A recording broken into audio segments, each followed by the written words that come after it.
સરકારના એક પ્રતિનિધિ તરીકે પણ અમે તમારા હારે છીએ, એક વાત સમજો. આખો સમાજ તમારી ચિંતા કરે છે.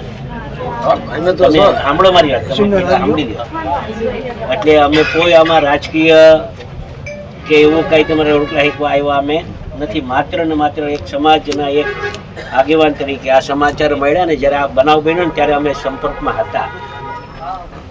સમજ્યા વાતને?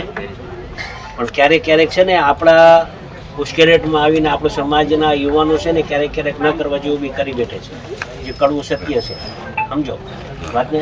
અમે હમણાં જે આવ્યા છે એ તમારે આટલું સહાનુભૂતિ અને તમારા માટે આવ્યા છે ને આના માટે જે કાંઈ કરવું પડશે ને એ અમે સમાજના બધા આગેવાનો બધા હારે ભેગા થઈને સરકારમાં આ છોકરાઓ માટે જે કાંઈ કરવાનું થતું હશે ને એના માટે અમે ન્યાય આપવા માટે અમે કામ કરશું. રાઈટ? આમાં તમારે તમે એકલા છો એવું બિલકુલ સમજતા નહીં. અમે તમારા હારે છે, આખો સમાજ તમારા હારે છે. અને જેના છોકરાઓના ખોટી રીતે નામ આવ્યા છે અમે સરકાર સુધી આ વાત પહોંચાડવા માટે તમારા પાસે અમે આવ્યા છે. બરોબર વાતને સમજ્યા કે ભાઈ? મારેથી કામ નથી, મારા ઘરના છે ને એ રીતે નહીં. એના ભાવ છે એ અપંગ છે. પોઝિશન અમારા કામની એ હતી ને એ છોકરા માથે સર હાલ છોકરાને તો કેબિન કીધું ને તો કેબિન મારો ભાગ નો રહ્યો.